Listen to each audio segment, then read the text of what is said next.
통치하던 왕을 찾았네. 저 천사도 하늘에서 노래 부르네.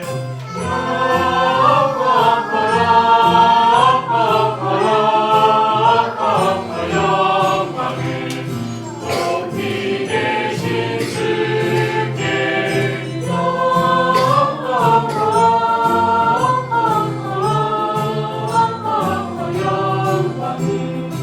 높이 계신 주님께.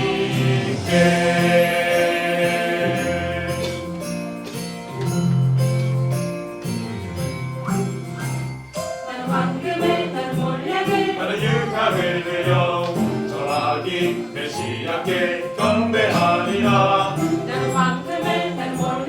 나는 유향을 드려 전하기 메시아께 경배하리라.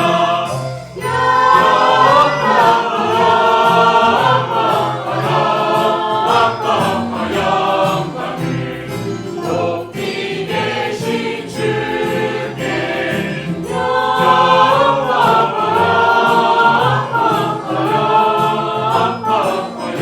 영광을 높이 계신 주님께.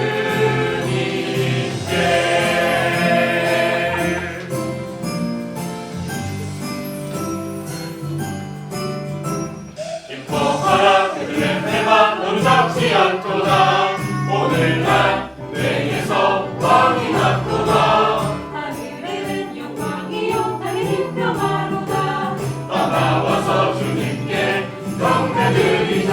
헤이!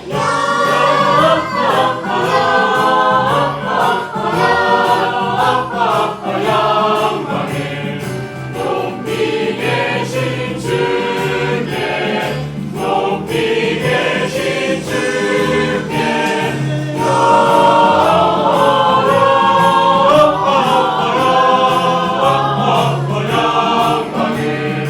높이 계신 주님께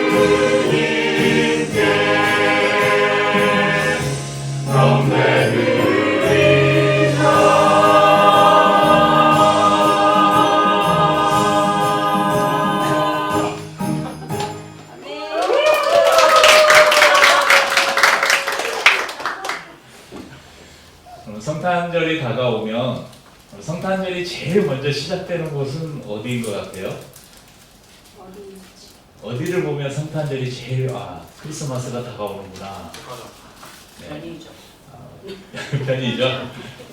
편의점보다 더 빠른 데가 제가 알기로는 제일 빠른 데가 백화점이에요. 백화점이나 대형 쇼핑 매장들 제일 먼저 아마 성탄 장식을 크리스마스 장식을 시작하는 곳입니다. 그래서 그런 대형 백화점들의 트리가 설치되면 곧 크리스마스구나 이걸 알 수 있습니다. 성탄절이 어떤 날입니까? 주원아, 성탄절. 다른 말로 영어로 하면 크리스마스. 크리스마스는 크라이스트 플러스 미사해서 그리스도 미사. 예수님께서 태어나신 날. 우리 조은이가 이렇게 정확하게 알고 있습니다. 성탄절은 예수님께서 태어나신 날입니다. 하나님께서 예언하신 구원자 메시아가 이 땅에 오신 날입니다. 그렇다면 설레임 가운데 예수님의 오심을 가장 기다려야 될 곳은 어디일까요? 교회겠죠. 교회와 성도들일 것입니다. 그런데 아이러니하게도 현실은 그렇지 않습니다. 교회보다도 성도들보다도 세상 사람들이 크리스마스를 더 기대하고 기다립니다.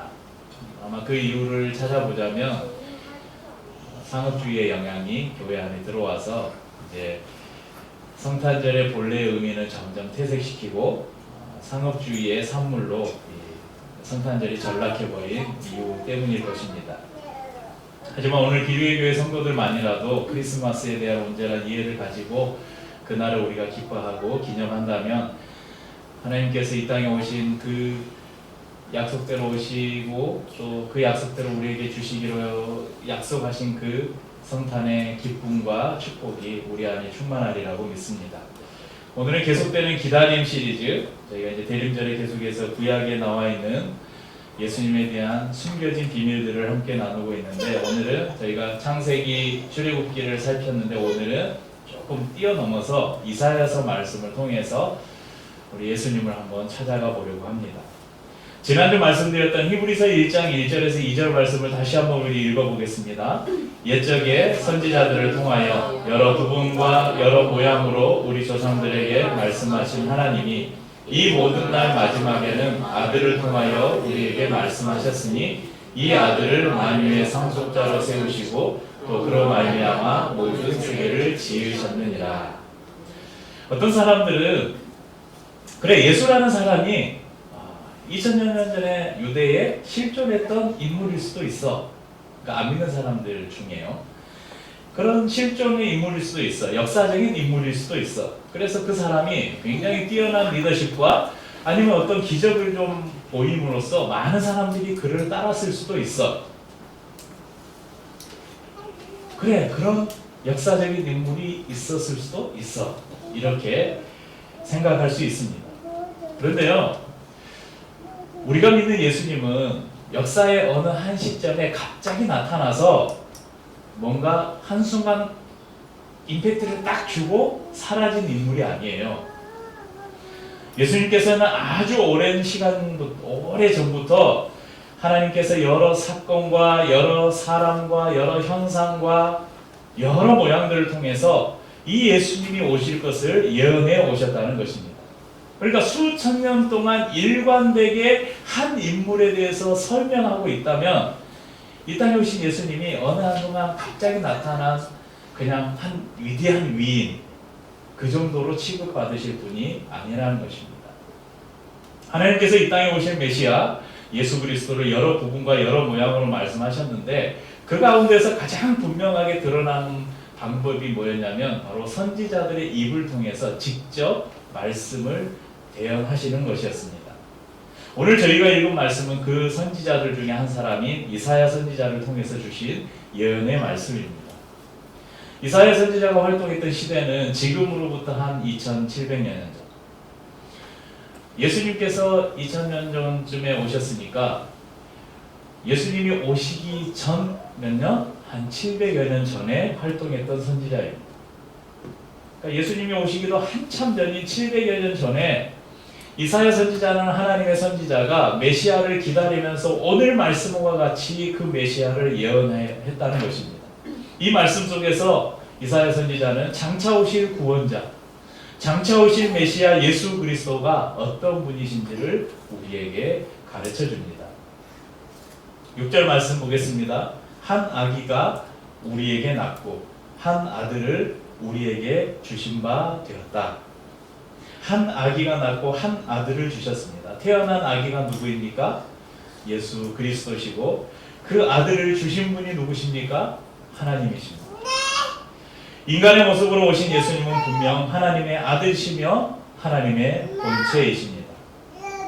계속되는 말씀 속에서 그는 그의 어깨에는 정사를 메었다고 말씀합니다.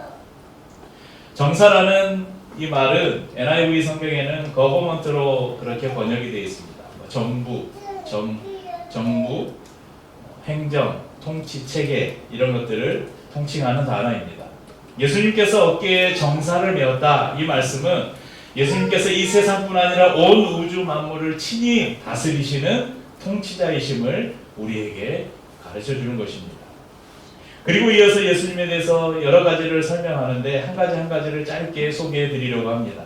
첫 번째는 뭐라고 말씀합니까? 그는 기묘자라. 기묘한 이야기라는 넷플릭스 그 드라마인가 영화인가가 있더라고요. 시리즈로 나왔던데 기묘하다 이런 말은 저희가 조금 들어봤지만 기묘자 거의 잘 안 쓰는 단어잖아요. 누구를 보고 기묘자다 이런 말은 잘 안 쓰죠. 그래도 영어 표현을 보면 이 기묘자 이 말은 원더풀이라는 그런 말입니다.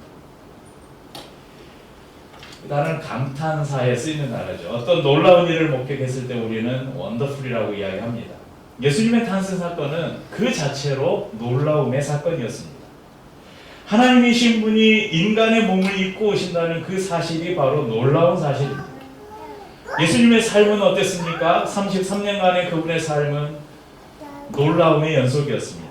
그분의 죽으심과 그분의 부활과 그분의 승천은 놀라운 일이었습니다. 그분의 삶에 행한 모든 행적은 한마디로 말하자면 원더풀이었다. 그분은 기묘자였다. 이렇게 말씀합니다. 성경엔 예수님을 만난 사람들이 그 예수님을 보고 놀라움에 가득 찬 여러 간증들이 들어있습니다. 마태복음 13장 54절에 고향으로 돌아가서 그들의 회당에서 가르치시니 그들이 놀라 이르되 이 사람의 지혜와 이런 능력이 어디서 나느냐. 마태복음 22장 22절에 그들이 이 말씀을 듣고 놀랍게 여겨 예수를 떠나가니라.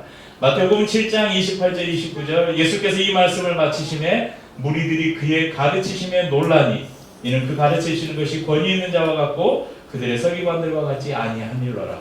누가복음 5장 26절에 모든 사람이 놀라 하나님께 영광을 돌리며 심히 두려워하여 이르되 오늘 우리가 놀라운 일을 보았다 하니라. 그럼 예수님은 그분 삶 자체, 그분 자체가 놀라움의 연속이었습니다. 두 번째는 뭐라고 말합니까? 그분을 모사라고 이야기합니다. 모사. 또 잘 안 쓰는 단어예요. 성경 번역들이 옛날에 된 번역이기 때문에 요즘에 우리가 모사라는 말을 잘 안 쓰는데 오히려 사극 같은 데 보면 모사 말고 책사들이 이렇게 나오잖아요. 책사라는 말이 좀 더 우리가 이해하기 쉬울 것입니다. 영어 표현은 카운셀러입니다. 카운셀러. 상담자, 조언가.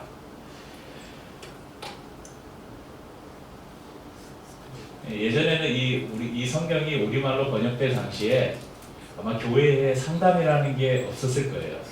그렇죠. 상담이라는 게 교회 안에 이런 상담이 본격적으로 들어온 게 기독교 상담이라는 게 생긴 게 얼마 안 됐으니까 이 성경이 처음 번역됐을 때는 그런 말이 없었기 때문에 상담가라는 말을 안 쓰고 아마 모사라는 말로 번역을 한 것 같아요. 여러분, 카운셀러는 이 상담가는 불안과 공포와 허무와 갈등에 빠진 사람들을 위로하고 문제점을 찾아주고 또한 따뜻한 조언을 해주는 사람을 말합니다. 예수님이 우리의 카운셀러라고 이야기하십니다. 히브리서 4장 15절 말씀을 함께 보겠습니다. 우리에게 있는 대제사장은 우리의 연약함을 동정하지 못하실 리가 아니요 모든 일에 우리와 똑같이 시험을 받으신 자이로되 죄는 없으시니라. 동정하지 못하실 리가 아니요. 부정 플러스 부정은 강한 긍정이다. 우리의 연약함을 그분은 다 이해하시고 다 품어주시고 다 해결해 주실 수 있는 분이시다. 우리에게 말씀합니다. 계속해서 예수님을 전능한 하나님이라고 성경은 기록합니다. 이 아기는 인간의 모습과 동일한 모습으로 이 땅에 왔지만 그분이 하나님이라는 사실은 변함이 없습니다. 그래서 이사야 선지자를 통해서 그는 전능한 하나님이라고 예언한 것입니다. 어려서부터 놀라운 기적들과 가르침을 베풀었습니다. 예수님은 바다를 잠잠케 하시고 죽은 자를 살리시고 놀라운 기적들을 행하셨습니다. 그것은 하나님의 전능하심이 예수님 안에 있었기 때문입니다. 그분의 전능하심은 역사를 AD와 BC로 나누었습니다. 이 땅의 역사는 예수님이 오시기 전과 그 후로 나뉘었습니다. 십자가에서 죽으셨지만 그분은 부활하셨고 하늘로 올리셔서 지금도 하나님의 보좌 우편에 계십니다. 그분은 전능한 하나님이십니다. 또한 그분은 영존하시는 아버지라고 성경은 예언합니다. 빌립보서 2장 6절 말씀에는 그는 근본 하나님의 본체시나 하나님과 동등됨을 취할 것으로 여기지 아니하였다. 그는 근본 하나님의 본체세요. 그런데 그 본체를 버리고 이 땅에 오셨다는 것이죠. 본체라는 말은 두 가지가 하나라는 말입니다. 그래서 예수님이 곧 하나님이시라는 말씀입니다. 이 아기가 바로 성부 하나님의 본체이며 아버지가 영존하시는 아버지이기 때문에 이 예수님도 영존하시는 영원히 존재하시는 분이십니다. 예수님의 영원성, 그분이 영원부터 영원전부터 영원까지 계시는 영원성은 우리 안에 영원한 삶에 대한 보증이 되어 주십니다. 이어서 말합니다. 그분은 평강의 왕이라고 오늘 성경이 예언합니다. 여러분, 히브리 사람들은 만날 때 인사가 있어요. 저희는 뭐라고 합니까? 안녕하세요 이러잖아요. 정답을 너무 일찍, 우리는 만나면 뭐라고 하죠? 안녕하세요 이렇게 이야기하잖아요. 근데 히브리 사람들은 만나면 뭐라고 인사해요? 샬롬 이렇게 이야기해요. 이제 CCC를 다니니까 그래요. CCC는 인사를 할 때 항상 이러거든요. 샬롬. 손가락을 왜 이러냐면 이게 only Jesus라는 말이에요. 오직 예수. 샬롬. 오직 예수. 항상 동아리방에 들어오면 샬롬 이렇게 인사를 합니다. 이 샬롬이라는 말은 샬롬이라는 단어는 평화, 평안, 평강 이런 말입니다. 그러니까 샬롬하고 인사하면 하나님의 평안이 당신에게 있기를 바랍니다. 이런 인사입니다. 예수님이 평강의 왕이라고 우리에게 말씀합니다. 평강의 근원입니다. 그래서 우리는 이런 찬양 부르잖아요. 평안을 너에게 주노라 세상이 줄 수 없는 세상이 알 수도 없는 평안 평안 평안 평안을 내게 주노라. 여러분 세상이 알 수도 없고 줄 수도 없는 평안을 누가 주신다고요? 예수님이 우리에게 주신다고 말씀합니다. 제이야 카메라에 다 찍히고 있어. 너 그거 만지는 거 나중에 이제 목사님도 혼날 거야. 만지면 안 돼. 말씀을 잘 들어야 돼. 아멘.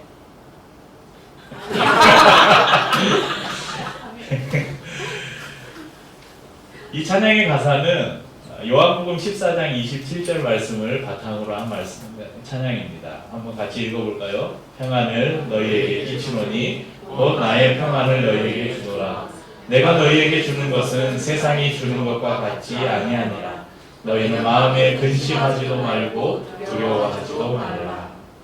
예수님이 이 땅에 오신 이유는 전쟁의 공포, 굶주림, 다툼, 시기, 질투, 미움의 현장에 그분의 평화를 심기 위함입니다.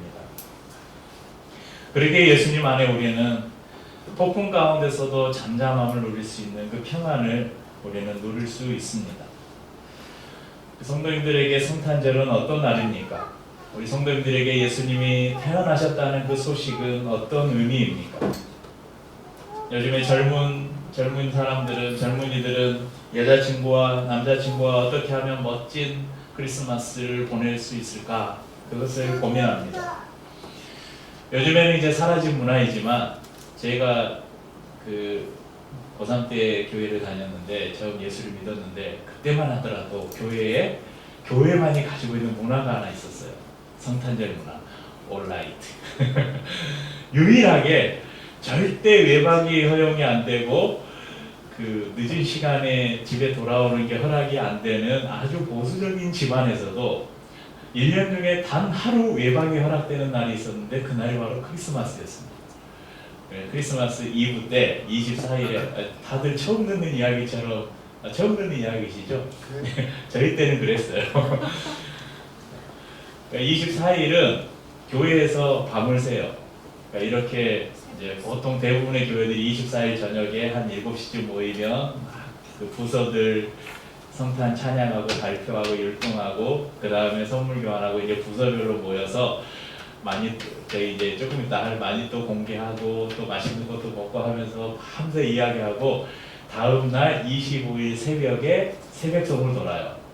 성도들이 집마다 다니면서 문 앞에서 고요한 밤 거룩한 안에서 준비했던 간식을 성도님들이 주시면 그거 받아가지고 또 다른 집으로 가고 다른 집으로 가고 요즘에 그랬다가는 신고 들어오죠.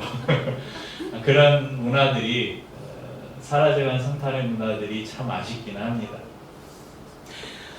그러니까 그 온라이트 하면서 그 이제 열심히 진짜 신실하게 예수를 믿는 우리 친구들 말고 이제 저기 겉모양만 저기 그리스도인인 우리 친구들은 한참 전부터 고민하는 거예요.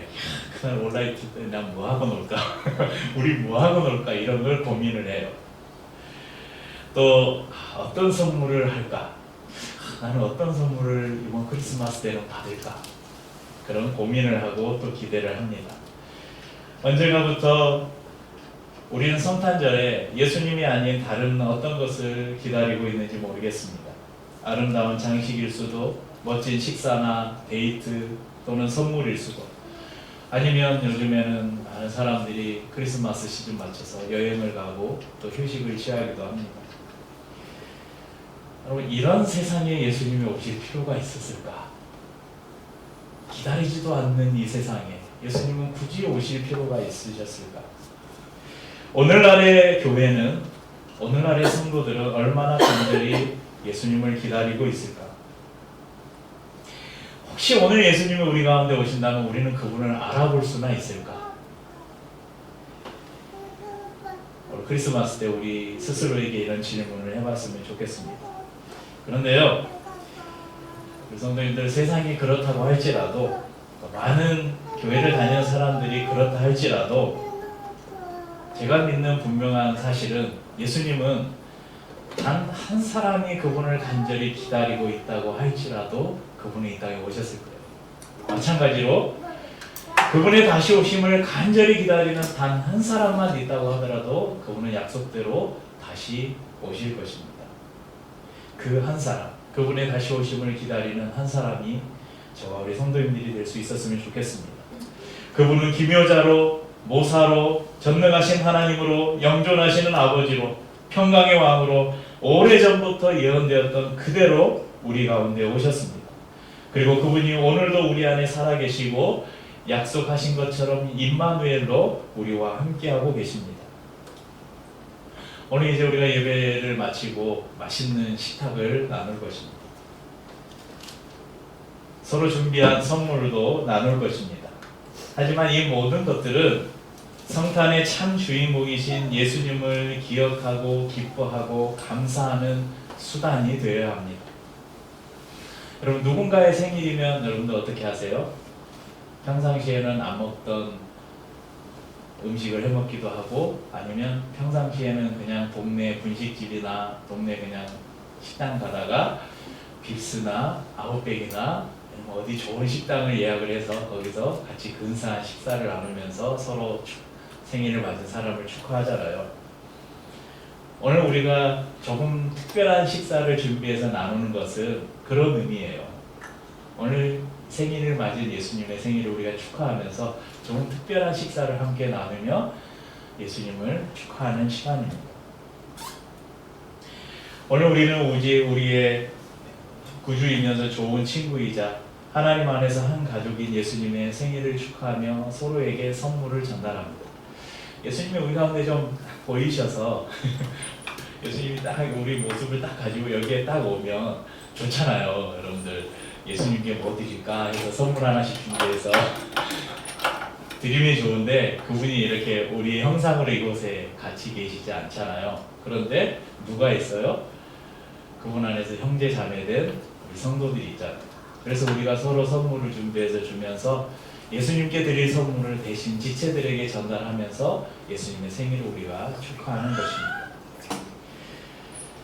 오늘 성탄 감사예배 모든 시간들을 통해서 우리 예수님만 존귀케 되는 은혜가 있기를 바랍니다.